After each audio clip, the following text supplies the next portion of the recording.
Animalia merupakan hewan dengan ciri-ciri sebagai berikut.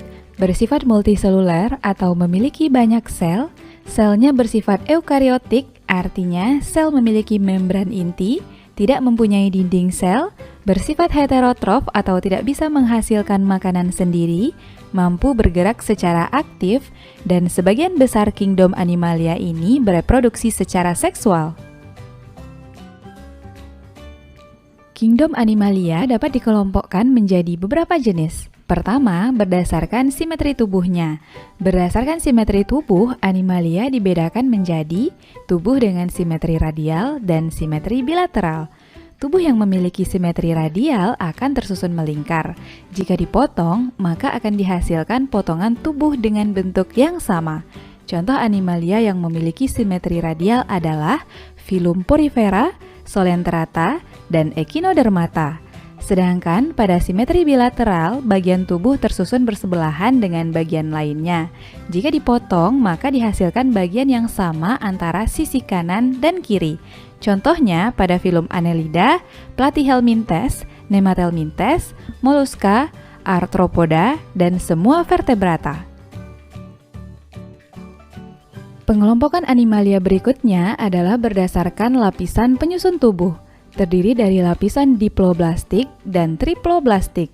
Lapisan diploblastik tersusun atas dua lapisan, yaitu lapisan luar ektoderm dan lapisan dalam endoderm.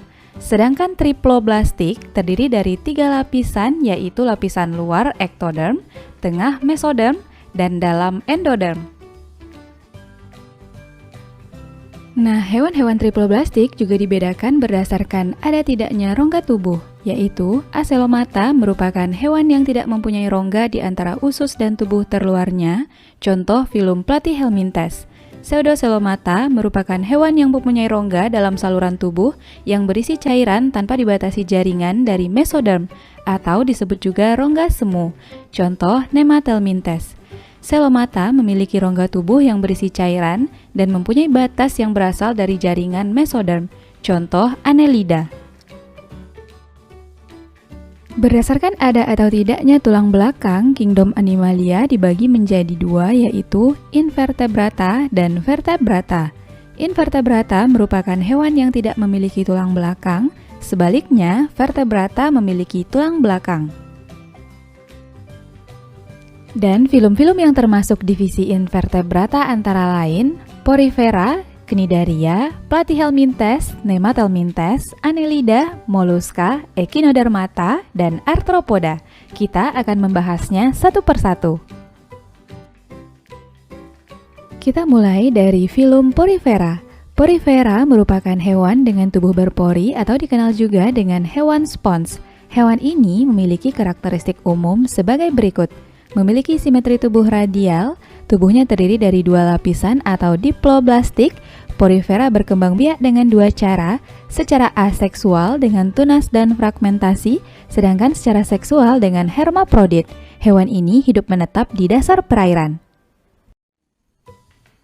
Selanjutnya, kita lihat struktur tubuh dari Porifera. Pori-pori pada Porifera disebut ostium yang berfungsi sebagai mulut. Ostium tersusun atas saluran-saluran kecil yang bermuara pada rongga tubuh dan berakhir pada saluran pelepasan yang disebut osculum. Sebagai hewan diploblastik, lapisan luar tubuh Porifera tersusun dari sel epitel sederhana yang disebut pinakosit. Sedangkan lapisan dalam disusun oleh sel berleher yang disebut koanosit. Koanosit mempunyai flagela dan nukleus. Sel koanosit disebut juga sel kolar. Pada bagian antara pinakosit dan koanosit terdapat mesoglea. Mesoglea tersusun atas zat gelatin. Pada mesoglea terdapat bagian-bagian berikut: sel-sel amoebosit untuk menyerap makanan dan mengangkut sisa metabolisme antar sel, porosit untuk membuka dan menutup pori, skleroblast untuk membentuk spikula. Spikula merupakan duri-duri yang menyusun kerangka tubuh. Arkeosit untuk membentuk sel produktif, misal dalam pembentukan tunas, gamet, dan regenerasi sel. Nah, pada gambar kita juga bisa melihat arah air masuk dan keluar melalui pori-pori tubuh Porifera. Teman-teman, inilah catatan untuk struktur penyusun tubuh porifera. Dari lapisan terluar yaitu sel pinakosit, sel bagian dalam koanosit, sel penyerap makanan amubosit, tempat masuknya air porosit, membentuk spikula dengan kerangka tubuh skleroblast, dan membentuk sel produktif arkeosit. Bisa dimengerti ya? Porifera memiliki saluran air yang unik. Air masuk melalui dinding tubuhnya yang berpori. Air tersebut kemudian disaring oleh sel-sel koanosit. Pada bagian dalam sel-sel ini terdapat flagella yang berperan menangkap makanan yang terangkut dalam air. Setelah itu, makanan dicerna di dalam koanosit. Setelah dicerna, makanan diedarkan oleh sel-sel amubosit ke sel-sel lain. Zat sisanya dikeluarkan bersama sirkulasi air oleh spongosol melalui oskulum. Sistem saluran air pada porifera ada 3 tipe, yaitu askonoid, sikonoid, dan leukonoid atau ragon. Berdasarkan bentuk dan kandungan spikula di tubuhnya, porifera dibagi menjadi 3 kelas. Pertama, kelas kalkarea. Tubuh tersusun atas spikula yang mengandung kalsium karbonat atau kapur. Sebagian besar tipe aliran airnya adalah askonoid, tubuh berbentuk silinder. Contoh hewan kelas ini adalah Skipa sp, Sikon sp, Clatrina sp, Leukon sp. Berikutnya, kelas Hexactinellida. Spikulanya mengandung banyak benang silikat atau kersik. Sebagian besar tipe aliran airnya adalah sikonoid. Bentuk tubuh hewan ini menyerupai gelas, silinder, corong. Contohnya, Euplectella aspergillum, Hyalonema sp. Terakhir, kelas Demospongia. Kelompok ini bertulang lunak dan tidak mempunyai rangka. Apabila ada yang memiliki rangka, rangkanya tersusun atas serabut-serabut spongin dengan spikula dari zat silikat. Sebagian besar tipe aliran airnya adalah leukonoid. Bentuk tubuh tak menentu, biasanya bercabang. Contoh, Spongia sp, Kalispongia sp. Nah, tahukah teman-teman kalau porifera memiliki banyak manfaat dalam kehidupan kita? Di antaranya, dapat dijadikan bahan baku obat-obatan karena porifera mampu bersimbiosis dengan bakteri menghasilkan zat bioaktif. Spongia sp yang sudah mati dapat dimanfaatkan sebagai alat penggosok badan dan pembersih kaca. Hewan-hewan porifera sangat berperan dalam mencernihkan air karena ia mampu menyerap polutan. Keberadaan porifera juga bisa menjadi tempat berlindung ikan, dan hewan-hewan porifera memiliki nilai keindahan yang tinggi dan dijadikan hiasan akuarium. Filum invertebrata kedua adalah Coelenterata. Coelenterata disebut juga Cnidaria karena mempunyai cnidosit atau sel penyengat yang terdapat pada lapisan ektoderm. Coelenterata berasal dari kata coelos yang berarti rongga dan enteron yang berarti usus. Jadi, hewan Coelenterata memiliki rongga usus yang disebut dengan gastrovaskular untuk mencerna makanan. Karakteristik Coelenterata secara umum antara lain memiliki simetri tubuh radial, tipe lapisan tubuh adalah diploblastik, dan bereproduksi secara metagenesis dan hermaprodit. Hewan ini menetap di perairan. Bentuk tubuh Coelenterata dapat berupa polip atau medusa. Bentuk polip untuk Coelenterata yang hidup diam atau sesil dengan cara menempel pada substrat. Sedangkan medusa untuk yang bergerak atau motil atau Coelenterata yang hidup bebas. Keduanya memiliki bagian-bagian yang sama terdiri dari oskulum sebagai mulut dan anus, tentakel untuk melindungi diri dan menangkap mangsa. Pada tentakel inilah terdapat sel penyengat atau cnidosit. Gastrovaskular sebagai rongga pencernaan. Gastrodermis merupakan lapisan dalam yang melindungi gastrovaskular. Mesoglea sebagai kerangka hidrostatik. Dan epidermis adalah lapisan luar tubuh Coelenterata. Nah, karena memiliki dua lapisan tadilah, Coelenterata memiliki tipe lapisan diploblastik. Berikutnya kita lihat klasifikasi Coelenterata. Coelenterata terdiri dari 3 kelas. Kelas pertama, hidrozoa, yang artinya hewan air. Sesuai namanya, sebagian besar kelompok hidrozoa hidup di laut dan beberapa hidup di air tawar. ada yang hidup berkoloni dan ada pula yang soliter. Anggota hidrozoa yang hidup berkoloni contohnya Obelia sp. Hewan ini mempunyai bentuk tubuh polip dan medusa. Hidrozoa yang hidup soliter hanya mempunyai bentuk tubuh polip, misalnya Hydra sp. Pada hidra, fase polip lebih dominan dibandingkan fase medusa. Siklus hidup Obelia sp berawal dari polip gonangium atau polip reproduksi yang melepaskan bagian tunasnya membentuk tubuh medusa, kemudian medusa jantan dan betina bertemu dan melakukan fertilisasi yang menghasilkan zigot. Zigot kemudian berkembang menjadi larva planula. Larva planula selanjutnya menempel pada substrat. Larva tersebut menjadi polip muda dan berkembang menjadi polip dewasa. Kemudian siklus kembali berulang. Bagian perkembangan dari medusa menjadi larva merupakan fase reproduksi seksual dan pertumbuhan larva hingga menjadi tunas atau polip adalah fase reproduksi aseksual. Bisa dipahami ya teman-teman? Kelas coelenterata berikutnya adalah Scyphozoa. Bentuk tubuh Scyphozoa menyerupai mangkuk, transparan dan tubuhnya melayang-layang di laut. Hewan ini memiliki lapisan mesoglea sebagai sumber nutrisi. Pada daur hidupnya, bentuk medusa merupakan fase dominan. Contoh hewan kelas Scyphozoa adalah ubur-ubur atau Aurelia aurita. Kira-kira gimana ya siklus hidup Aurelia aurita? Siklus hidup Aurelia aurita berawal dari medusa dewasa jantan dan betina diploid atau 2N menghasilkan sel gamet atau sperma dan telur yang haploid. Sel telur haploid dibuahi oleh sperma haploid akan menghasilkan zigot diploid. Fertilisasi terjadi secara eksternal di dalam air. Zigot akan mengalami pembelahan secara mitosis dan tumbuh menjadi blastula, gastrula, kemudian menjadi larva bersilia atau planula yang berenang bebas beberapa waktu.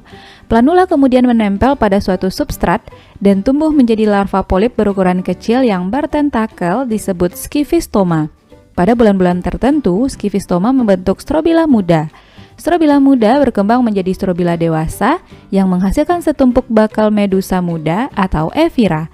Evira akan tumbuh menjadi ubur-ubur dewasa dan siklus kembali terulang. Bagian perkembangan dari medusa menjadi planula merupakan fase reproduksi seksual dan pertumbuhan planula hingga menjadi medusa adalah fase reproduksi aseksual. Dan kelas coelenterata terakhir adalah Anthozoa. Hewan-hewan kelas Anthozoa ini memiliki ciri-ciri sebagai berikut. Bentuk tubuhnya menyerupai bunga, hidup di laut sebagai polip soliter maupun koloni, tubuhnya hanya berbentuk polip, tubuh tersusun atas kalsium karbonat, kerangka hewan yang telah mati akan membentuk pulau karang, rongga gastrovaskular dan tentakel mengandung nematokis. Contoh hewan kelas ini adalah Tubifora musica, Acropora sp. Nah teman-teman, dalam kehidupan kita, coelenterata berperan dalam hal-hal berikut. Menjadi tempat menetap bagi ikan-ikan di laut atau di air tawar, membentuk terumbu karang sehingga dapat mencegah abrasi. Sebagai bahan baku makanan, ubur-ubur dapat dijadikan tepung, sebagai bahan baku kosmetik, dan obat-obatan. Wah, keren ya! Filum invertebrata berikutnya adalah Platyhelminthes. Platyhelminthes merupakan hewan yang mempunyai bentuk simetri bilateral. Tubuhnya tersusun atas 3 lapisan atau triploblastik, yaitu ectoderm, mesoderm, dan endoderm. Epidermis dan kutikula membentuk ectoderm. Organ reproduksi, jaringan otot, dan jaringan ikat merupakan bagian dari mesoderm. Gastrovaskular yang merupakan saluran pencernaan makanan adalah lapisan endoderm. Platyhelminthes tidak mempunyai rongga tubuh sehingga disebut triploblastik acelomata. Hewan ini sudah memiliki saluran pencernaan tetapi tidak mempunyai anus. Berkembang biak secara aseksual dengan fragmentasi dan secara seksual dengan hermaprodit. Hewan ini hidup secara parasit tetapi ada juga yang hidup bebas di perairan. Platyhelminthes memiliki 3 kelas. Pertama, kelas Turbellaria disebut juga cacing berambut getar. Cacing ini memiliki bentuk tubuh seperti tongkat, bersilia, memiliki 2 mata tanpa alat isap, hidup di perairan, genangan air, kolam, atau sungai. Biasanya menempel pada bebatuan atau daun yang tergenang air. Contoh cacing pada kelas ini adalah Planaria dan Bipalium. Kelas berikutnya, trematoda atau cacing isap. Cacing ini hidup parasit pada manusia dan hewan, mampu mengisap makanan dari inangnya. Umumnya, trematoda hidup di dalam hati, paru-paru, dan usus.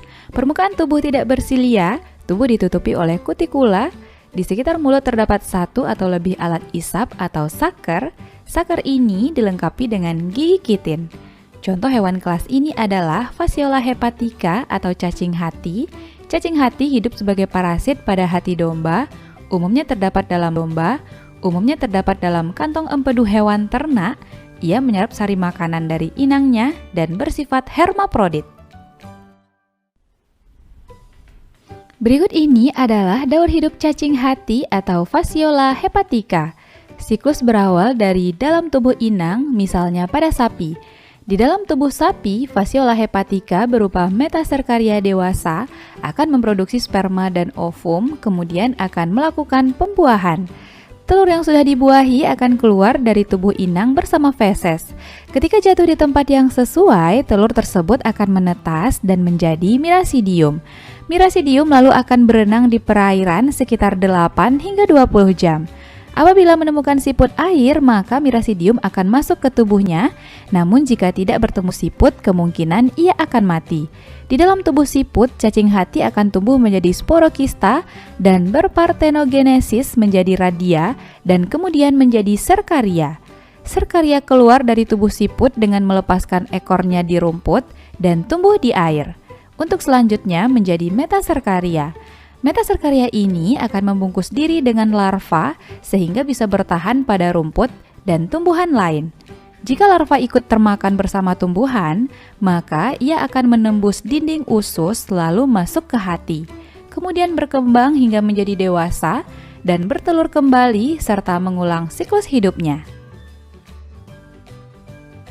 Dan kelas platyhelminthes yang terakhir adalah cestoda atau cacing pita.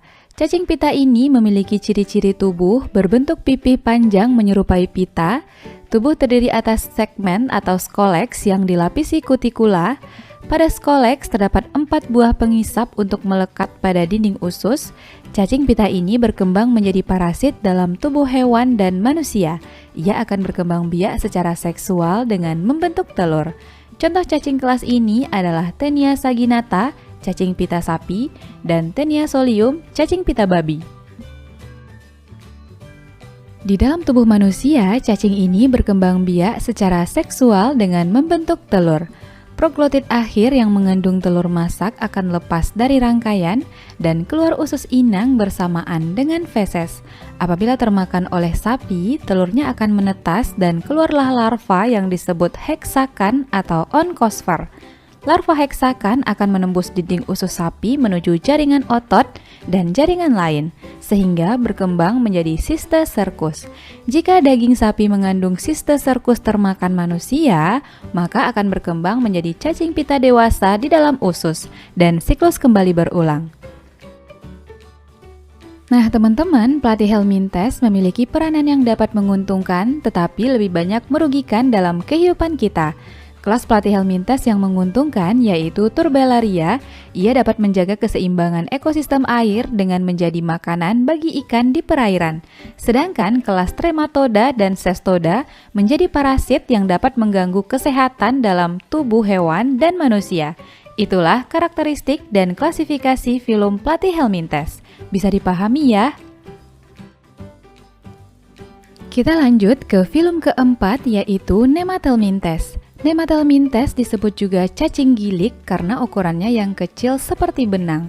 Cacing ini memiliki simetri tubuh bilateral, termasuk hewan triploblastik, yaitu memiliki 3 lapisan sel tubuh dan bereproduksi secara hermaprodit. Nemathelminthes mempunyai bentuk tubuh silindris atau bulat memanjang, permukaan tubuh tidak bersegmen, tetapi ditutupi oleh kutikula sehingga tampak mengilap. Sebagai hewan triploblastik, tubuh Nemathelminthes terdiri dari 3 lapisan yaitu kutikula dan epidermis sebagai lapisan ektoderm, jaringan otot, saluran ekskresi, testis termasuk lapisan mesoderm, dan rongga usus pada lapisan endoderm. Tubuh Nemathelminthes sudah dilengkapi rongga semu atau disebut juga pseudocelomata. Pada bagian ujung tubuhnya juga terdapat saluran seperti mulut dan anus.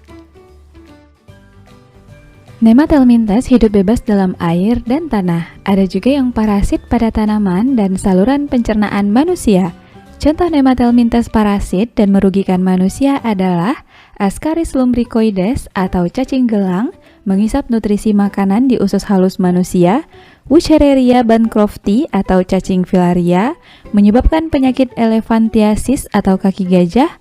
Ancylostoma duodenale atau cacing tambang dapat menyebabkan anemia, dan Oxurus vermicularis atau cacing kremi menginfeksi anus sehingga menyebabkan gatal pada dubur.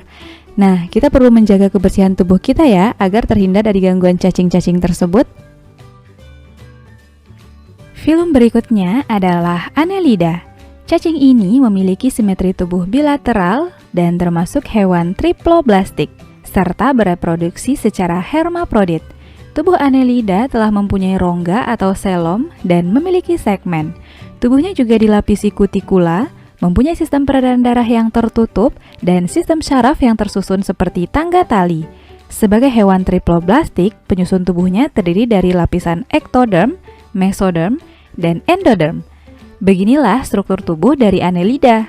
Terdapat rongga mulut, faring, saluran ekskresi, rongga pencernaan atau gastrovaskular, tembolok, dan klitelium sebagai alat kopulasi. Annelida memiliki 3 kelas. Pertama, kelas Polychaeta atau cacing berambut banyak. Cacing ini hidup di dalam pasir atau menggali batu-batu di daerah pasang surut air laut. Contohnya, Eunis viridis atau cacing palolo dan Lycidis oile atau cacing wawo. Kedua, kelas Oligochaeta atau cacing berambut sedikit. Cacing ini hidup di tanah lembab atau di air, tidak mempunyai parapodia dan terdapat beberapa seta pada setiap ruas tubuh. Misalnya, Lumbricus terrestis atau cacing tanah yang biasa ditemukan di Eropa dan Amerika, dan Peritima postuma atau cacing tanah yang biasa ditemukan di Asia.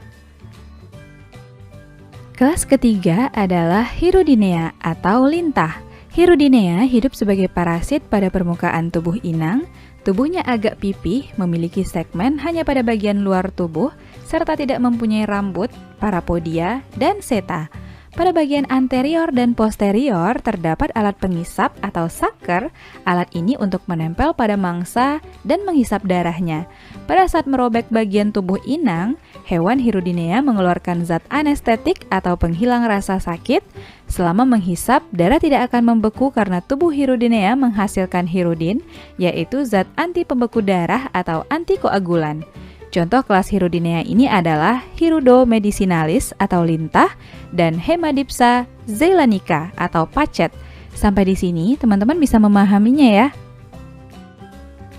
Film Annelida ini memiliki banyak peranan dalam kehidupan kita. Kelas Oligochaeta atau cacing tanah memiliki manfaat untuk menggemburkan tanah sebagai bahan baku kosmetik dan bahan baku obat. Sedangkan kelas Polychaeta seperti cacing wawo dan palolo dapat dijadikan bahan makanan karena mengandung protein yang tinggi. Kelas Hirudinea seperti lintah dapat dimanfaatkan sebagai media terapi tubuh. Selain memberikan manfaat, hewan-hewan Annelida juga dapat merugikan kita. Misalnya, lintah dan pacet yang menghisap darah hewan dan manusia. Oke teman-teman, setelah membahas 5 film invertebrata, sekarang kita bisa membedakan 3 film cacing-cacingan berdasarkan struktur tubuhnya, yaitu Platyhelminthes, Nematelmintes, dan Annelida. Kita tahu ketiganya memiliki lapisan tubuh triploblastik namun dengan jenis yang berbeda. Platyhelminthes tidak mempunyai rongga di antara usus dan tubuh terluarnya, sehingga lapisan tubuhnya hanya terdiri dari ektoderm, mesoderm, dan endoderm, dan disebut tipe triploblastik acelomata. Nematelmintes sudah memiliki rongga dalam saluran tubuh, berisi cairan tanpa berbatasan dengan mesoderm. Lapisan tubuhnya terdiri dari ektoderm, mesoderm, endoderm, dan rongga semu atau pseudocelomata, sehingga disebut tipe pseudocelomata. Annelida memiliki rongga tubuh berisi cairan dan mempunyai batas dari jaringan mesoderma. Lapisan tubuhnya terdiri dari ektoderm, mesoderm, endoderm, dan celomata, disebut tipe celomata. Sampai di sini, teman-teman bisa memahaminya ya. Filum keenam, Moluska. Moluska merupakan hewan bertubuh lunak yang memiliki simetri tubuh bilateral dan terdiri atas 3 bagian utama, yaitu kaki, massa visceral, dan mantel. Lapisan tubuhnya termasuk triploblastik, tubuh tidak bersegmen tapi bercangkang. Cangkang terbuat dari kalsium karbonat dan berfungsi melindungi tubuh. Namun, ada pula yang tidak memiliki cangkang seperti cumi-cumi, sotong, dan gurita. Moluska bereproduksi secara seksual dan umumnya hewan ini hidup di perairan. Moluska dibagi menjadi 5 kelas. Kelas pertama, Amphineura. Mempunyai bentuk tubuh bulat telur, pipih, dan mempunyai kaki di bagian perut atau ventral memanjang. Terdapat ruangan mantel dengan permukaan dorsal tertutup cangkang yang terdiri atas 8 lempeng berlapis yang saling tumpang tindih seperti genting. Permukaan lateral mengandung banyak insang, hidup di laut dan umumnya melekat di dasar perairan. Contoh hewan kelas ini adalah Cryptochiton sp. Kelas moluska kedua adalah Gastropoda, merupakan kelompok hewan lunak yang bergerak menggunakan otot perut. Saat bergerak, otot perut bagian depan mengeluarkan lendir untuk mempermudah gerakan. Pada bagian kepala terdapat sepasang tentakel panjang dan sepasang tentakel pendek. Pada ujung tentakel panjang terdapat mata yang berfungsi untuk membedakan gelap dan terang. Tentakel pendek berfungsi sebagai alat peraba atau pembau. Gastropoda mempunyai cangkang berbentuk kerucut terpilin atau spiral. Contoh gastropoda yang bercangkang ini adalah Achatina fulica atau bekicot dan Vipera savanica atau kreco. Selain bercangkang, juga ada gastropoda yang tidak bercangkang sehingga disebut siput telanjang atau vaginula. Misalnya, Deroceras reticulatum dan Milax gagates. Kelas berikutnya, Scapopoda. Hewan kelas ini mempunyai cangkang berbentuk kerucut atau tanduk yang terbuka di kedua ujungnya. Tubuh diselubungi mantel dan terdapat beberapa tentakel di dekat mulutnya. Hewan ini banyak terdapat di pantai berlumpur. Contoh hewan Scapopoda adalah Dentalium vulgare. Kelas moluska keempat adalah Cephalopoda. Hewan ini mempunyai kaki yang terletak di kepalanya. Sebagian besar hewan Cephalopoda tidak mempunyai cangkang kecuali Nautilus. Mulutnya dikelilingi oleh tentakel dan kulit tubuh dapat berubah warna karena ada kromatofora. Selain itu, terdapat kantong tinta untuk perlindungan diri. Contoh hewan kelas Cephalopoda adalah Loligopeali atau cumi-cumi, Octopus sp atau gurita, Sepia officinalis atau sotong, dan Nautilus pompilius. Dan kelas moluska terakhir adalah Pelecypoda atau Bivalvia. Hewan ini mempunyai sepasang cangkang, berkaki pipih seperti kapak, dan mempunyai insang berlapis-lapis. Cangkang tersusun 3 lapis yaitu Periostracum, prismatik, dan nacreas. Periostracum terbentuk dari zat tanduk yang dihasilkan oleh tepi mantel, berfungsi sebagai pelindung. Prismatik yang tebal terdiri atas kristal-kristal kalsium karbonat berbentuk prisma. Nacreas terbentuk dari kalsium karbonat. Lapisan ini tampak berkilauan sehingga disebut lapisan mutiara. Pembentukan mutiara pada tiram mutiara merupakan proses yang terjadi karena aktivitas cangkang. Mutiara terbentuk dengan proses berikut. Jika ada benda asing di luar tubuh yang tidak sengaja masuk ke dalam cangkang, maka akan disimpan dalam suatu kantong kecil di dalam mantel. Di dalam mantel disekresikan banyak nacreas oleh lapisan epitelium kantong tersebut. Kemudian, sedikit demi sedikit, lapisan nacreas melapisi benda asing hingga menjadi mutiara. Contoh hewan Pelecypoda adalah Anodonta atau kerang air tawar, dan Pinctada mertensi atau kerang mutiara. Nah, tahukah teman-teman, hewan moluska memberikan banyak dampak dalam kehidupan kita. Peranan yang menguntungkan antara lain menjadi sumber protein sehingga banyak dikonsumsi manusia, misalnya pada hewan cumi-cumi, sotong, kerang, siput, dan tiram, serta dapat dijadikan perhiasan dari mutiara yang dihasilkan oleh tiram. Sedangkan peranan yang merugikan misalnya menjadi perantara perkembangbiakan cacing hati yang dilakukan oleh siput air dan menjadi hama tanaman seperti bekicot dan keong sawah. Itulah karakteristik dan peranan moluska dalam kehidupan kita. Teman-teman bisa memahaminya ya. Filum kelompok invertebrata ketujuh adalah Echinodermata. Hewan ini merupakan kelompok hewan berkulit duri yang memiliki dua jenis simetri tubuh. Saat fase larva, hewan ini berbentuk simetri bilateral dan setelah dewasa tubuhnya menjadi simetri radial. Lapisan tubuhnya triploblastik dan berkembang biak secara seksual dan fragmentasi. Rangka tubuh Echinodermata terdiri atas lempeng kapur. Lapisan epidermis dilengkapi dengan tonjolan duri-duri halus dari kapur, bergerak menggunakan kaki pembuluh atau kaki ambulakral. Gerakan kaki pembuluh dapat terjadi akibat perubahan tekanan air. Kaki ambulakral ini berongga dan merupakan lanjutan dari sistem pembuluh air. Sistem pembuluh air terdiri dari bagian-bagian berikut. Madreporid merupakan lempeng dorsal yang berlubang-lubang sebagai tempat masuknya air laut ke dalam sistem pembuluh air. Saluran batu berfungsi sebagai saluran penghubung antara madreporid dengan saluran cincin. Saluran cincin merupakan saluran melingkar dan mengelilingi mulut. Saluran radialis yaitu cabang dari saluran cincin yang menuju ke setiap lengan dan berujung pada kaki ambulakral. Saluran lateral yaitu saluran yang bermuara ke ampula, dan ampula merupakan gelembung otot yang terhubung dengan kaki ambulakral. Filum Echinodermata terbagi menjadi 5 kelas. Pertama, kelas Asteroidea. Hewan ini mempunyai bentuk tubuh seperti bintang. Seluruh permukaan tubuhnya ditutupi oleh kulit duri. Tubuh dilengkapi pedicelaria yang berfungsi untuk menangkap mangsa, melindungi permukaan tubuh dari benda asing, dan melindungi papila atau insang halus. Contoh hewan kelas ini adalah Astropecten duplicatus, Crossaster paposus, dan Oreaster occidentalis. Kelas kedua, Echinoidea. Seluruh tubuh Echinoidea berkulit duri menyerupai landak, namun tidak mempunyai lengan dan kaki ambulakralnya pun sangat pendek. Hewan ini mempunyai banyak pedicelaria di seluruh permukaan tubuh, berupa duri seperti batang panjang dan digunakan untuk berjalan. Contohnya adalah Echinus esculentus, bulu babi berduri pendek, Diadema saxtile, bulu babi berduri panjang, Strongylocentrotus sp, landak laut merah. Kelas Echinodermata berikutnya adalah Ophiuroidea. Bentuk tubuhnya seperti bintang dengan 5 lengan yang panjang dan beruas. Kaki ambulakralnya disebut tentakel yang dilengkapi ampula sebagai alat isap dan alat sensori.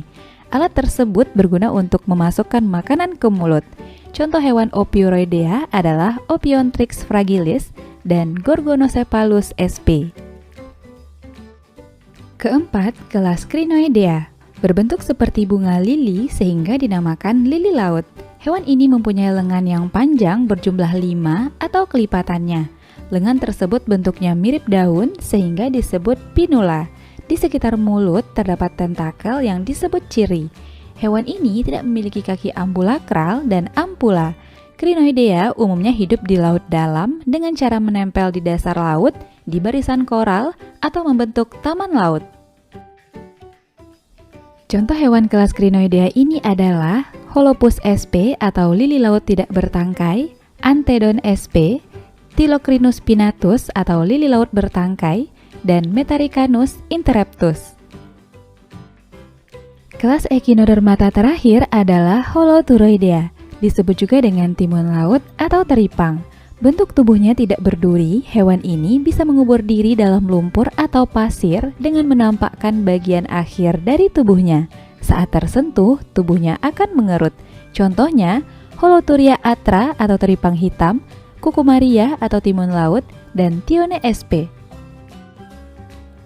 Nah, teman-teman, hewan-hewan Echinodermata memiliki banyak manfaat dalam kehidupan kita. Seperti landak laut yang telurnya mengandung nutrisi tinggi sehingga bagus untuk dikonsumsi. Timun laut atau teripang dapat dijadikan bahan sup dan kerupuk. Selain itu juga bisa dimanfaatkan untuk bahan baku obat-obatan. Umumnya, hewan-hewan Echinodermata merupakan hewan pemakan bangkai, sehingga keberadaannya di laut dapat menjaga keseimbangan ekosistem pantai dan pantai menjadi bersih. Namun, sebagai predator, hewan-hewan Echinodermata juga dapat merugikan dengan memakan moluska yang bermanfaat seperti tiram dan kerang laut. Itulah tadi karakteristik dan peranan Echinodermata dalam kehidupan kita. Dan filum kelompok invertebrata terakhir adalah Arthropoda. Arthropoda berasal dari kata arthros yang berarti sendi atau ruas dan podos yang berarti kaki. Arthropoda berarti hewan yang mempunyai kaki beruas-ruas, memiliki tubuh simetri bilateral, dan termasuk hewan triploblastik selomata. Hewan ini berkembang biak secara seksual dan aseksual. Secara aseksual dilakukan dengan proses parthenogenesis, yaitu reproduksi yang hanya melibatkan gamet betina tanpa adanya pembuahan. Umumnya hidup di perairan. Tubuh arthropoda terbagi menjadi 3 bagian, yaitu caput atau kepala, toraks atau dada, dan abdomen atau perut. Tubuh arthropoda mempunyai rangka luar atau eksoskeleton yang terbuat dari zat kitin. Selama pertumbuhan, arthropoda mengalami pengelupasan eksoskeleton, berganti dari yang lama menjadi yang baru. Pengelupasan ini disebut ekdisis. Filum Arthropoda terbagi menjadi 4 kelas. Pertama, kelas Crustacea. Umumnya hewan ini hidup di perairan. Tubuh terdiri atas cephalothoraks atau kepala dan dada menyatu, serta abdomen atau perut. Memiliki 2 pasang antena di kepalanya. Pada bagian bawah dada terdapat sepasang kelipet atau kaki capit, 4 pasang periopod atau kaki jalan, dan pada bagian bawah perut terdapat 5 pasang pleopod atau kaki renang, sepasang uropod atau kaki kemudi. Contoh hewan krustasea adalah golongan udang dan kepiting. Kelas berikutnya, Arachnida. Tubuhnya terdiri atas cephalothoraks dan abdomen yang tidak beruas-ruas.